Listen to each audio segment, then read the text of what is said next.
मुझे अपनी कौम पे एतमाद है, मुझे हम पाकिस्तानियों पे एतमाद है। हमारे पाकिस्तान को कुछ नहीं होने वाला और हम कौम को कुछ नहीं होने वाला। मैं ओवरसीज़ पाकिस्तानी, मैं वापस पाकिस्तान आया हूँ खुद विलिंगली। मैं बिलीव करता हूँ पाकिस्तान में हमारा पोटेंशियल बहुत है। समझा जाता है कि पाकिस्तान मुस्लिम लीग नून के पास तो नौजवान नहीं है, नौजवान तो सारे पीटीआई के पास, आप शेर बांध के फिर रहे हैं। सर, नौजवान का मतलब क्या है? बाशऊर नौजवान, जिसको समझ है, जिसको पता है कि क्या चीज़, किसको क्या हकायक हैं। नौजवान हैं, पीएमएलएन में नौजवान है, लेकिन अब तक हम लोगों को दबा के रखा गया था, हम लोगों को छुपा के रखा गया था। सोशल मीडिया का प्रोपेगेंडा है। आपके जो जितने ट्विटर ट्रेंड्स चलते हैं, ठीक है, वो आपको उस हकायक से आगाह नहीं होने देते। बहुत नौजवान हैं पीएमएलएन के साथ। पटवारी जाहिल नहीं है, पेंडू नहीं है, अनपढ़ नहीं है, पटवारी बाशऊर है। मैं फ़ख्र है मुझे कि मैं पटवारी हूँ। तो आप लोग वो जिस तरह से सोशल मीडिया पे प्रोपेगेंडा वार करते हैं, आप लोग क्यों नहीं जवाबी वार कर सकते? आप भी पढ़े लिखे हैं सर। अब मैं मानता हूँ हम थोड़ा लेट आए हैं, लेकिन अब हम लोगों ने ट्विटर पे बाकायदा एक ट्रेंड शुरू किया हुआ है। मैं ट्विटर पे बहुत एक्टिव हूँ, ठीक है, और हम इसका बहुत भरपूर तरीके से मुकाबला कर रहे हैं। इस ट्रेंड को हम बीट करेंगे। आपने नोट किया होगा बॉट्स से, वो बॉट्स डिलीट हुए, इमरान खान साहब की फॉलोइंग्स गिर गई, प्रोपेगेंडा फेक तरीके से उनकी फॉलोइंग्स बनाई गई हैं। तो क्या समझ रहे हैं मरियम नवाज साहिबा की आमद से मुल्की मसाइल कैसे हल हो जाएंगे? सर, मुल्की मसाइल आपके हल होंगे जब आपके मुल्क में कॉन्फिडेंस आएगा। मरियम के आने से कम ये होगा कि लोगों को एक एतमाद होगा, कंज्यूमर कॉन्फिडेंस आएगा। शहबाज शरीफ साहब पे एतमाद नहीं है? सर, शहबाज शरीफ का इशू ये है कि शहबाज शरीफ डट के काम कर रहे हैं, लेकिन लोगों को मुत्तहिद रखने वाली जो एक पावर होती है, जो मियां नवाज शरीफ की है, मरीम नवाज में वो चीज़ उन्होंने, यानी सियासी तौर पे मुस्लिम लीग नून पिछले दिनों में कमज़ोर थी। सियासी तौर पे हम लोगों का नैरेटिव दबा हुआ था। अभी भी मियां साहब को वापस आना है।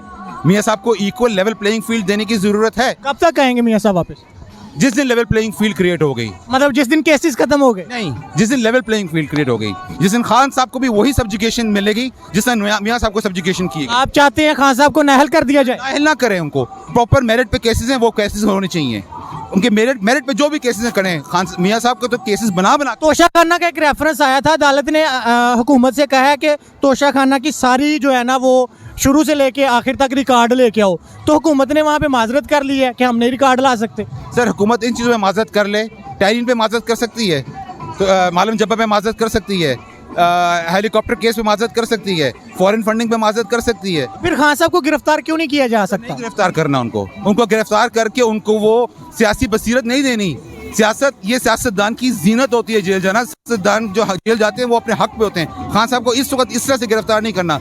इनके आगे पीछे जितने लोग हैं सब आए कटेरों पे, सबके करप्शन स्कैंडल निकले, ये इस तरह से, और ये मुल्क से जाएंगे और ये जिस मुल्क से जाएंगे ना, भाग, इनको पता चलेगा इन लोगों को। आपको लगता है कि इमरान खान भाग जाएगा? सर, जिस दिन इनकी तरफ हवा का रुख बदला, जो कुछ नून के साथ किया गया, इनके साथ अगर 10% भी हो जाए ना, ये पहले भागेंगे। इस तरह का क्या हुआ नून के साथ? हाँ, मियां साहब के साथ क्या क्या नहीं हुआ, तीन बार क्या क्या नहीं हुआ। पूरा पाकिस्तान की हिस्ट्री जानती है कि मियां साहब को किस तरह से सब्जुगेट किया गया, क्या चाहते थे मियां। 2018 में पाकिस्तान का क्या हालात थे, कि हमारे वहाँ मसाइल क्या डिस्कस के, पोलराइजेशन नहीं थी हम लोग की सोसाइटी में। हम लोग इकोनॉमिक रिफॉर्म्स की तरफ गामजन थे। Pakistan was ready to shoot off. क्यों मियां साहब को हटाया गया? किस लिए पनामा केस बनाया गया? सिर्फ इसकी जगह बनाने के लिए। 10% भी इसको सब्जुकेशन मिले ना, 10% भी, ठीक है, तो फिर ये ऐसा नहीं कर सकते जिसे मियां साहब डट के खड़े हुए हैं। इस सिस्टम को रोक क्यों नहीं दिया जाता? क्यों, कैसे इसको रोका जा सकता है? सर, इस सिस्टम को रोकने का तरीका एक ही है, जमहूरियत के लिए जद्दोजहद करते रहें। ये बाहर के रास्ते जब तक लोग पकड़ते रहेंगे हाथ, ये नहीं रुकेगा।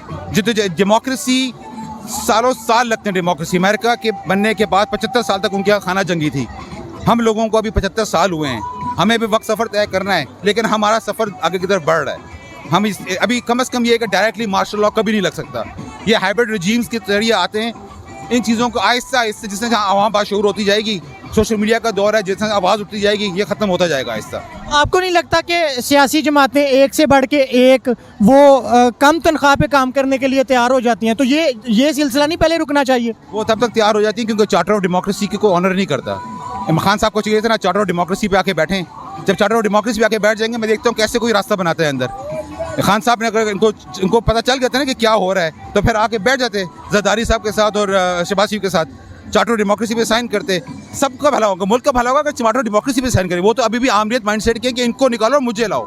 जिस दिन वो डेमोक्रेसी में बिलीव करने लग पड़ेंगे तो मैं भी कंसिडर करूंगा उनको कि अगर डेमोक्रेसी में बिलीव करें, मुझे एक अंदेशा तो दें, मुझे एक इशारा तो दें कि आप सिविलियन डेमोक्रेसी के लिए हैं। पंजाब और केपी की असेंबलियां तोड़ दी गई हैं, तो आपको क्या लगता है कि 90 दिन के अंदर अंदर इलेक्शन हो जाएंगे? सर 90 दिन के अंदर इलेक्शन नहीं होंगे। तो ये तो गैर आईनी काम नहीं हो जाएगा? आइन तो कहता है 90 दिन में इलेक्शन हो। सर आपके देखिए दो चीज़ें आपके इश्यूज़ में हैं, या तो आपका मरदमशुमारी हो जाए।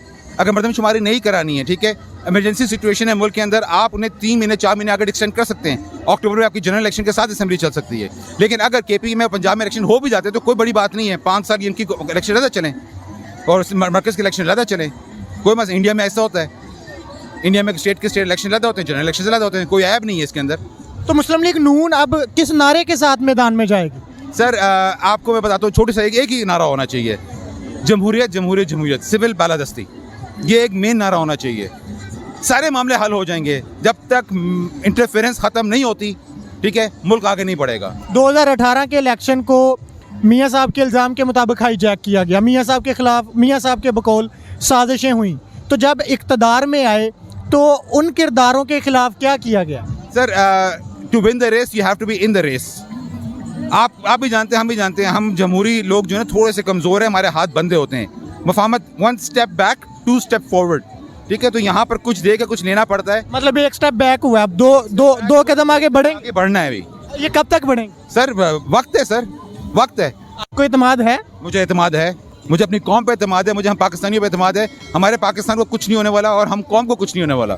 मैं ओवरसीज़ पाकिस्तानी, मैं वापस पाकिस्तान आया हूँ खुद विलिंगली। मैं बिलीव करता हूँ पाकिस्तान में हमारा पोटेंशियल बहुत है। ओवरसीज़ के बारे में तो वैसे ही कहा जाता है कि ओवरसीज़ पाकिस्तानी तो सारे जो है ना वो इमरान खान साहब के सपोर्टर हैं। आप ओवरसीज़ नौजवान होने के बावजूद मुस्लिम लीग नून को सपोर्ट आखिर क्यों? सर क्योंकि मुझे मतलब है परफॉर्मेंस से, मुझे मतलब है मुल्क की कारकर्दगी से।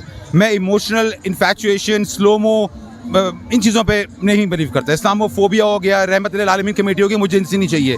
मुझे चाहिए मोटरवेज, मुझे चाहिए मास ट्रांजिट सिस्टम्स, मुझे चाहिए पोर्ट्स, मुझे चाहिए इंफ्रास्ट्रक्चर, जिससे नवाज शरीफ ने या ज़रदारी ने या इमरान खान ने हमें घर पे लाके खाना नहीं देना, उसने हमें वो ज़राए पैदा करवाने, मौके प्रोवाइड करें जिसमें हम अपना खुद रिज़्क कमा सकें। मियाँ नवाज शरीफ साहब ने वो मौके फराहम किए। मियाँ नवाज शरीफ साहब ने हमें वो चांस दिया कि हम अपनी ज़िंदगी के बेहतर हालात कर सकें। बहुत शुक्रिया आपका।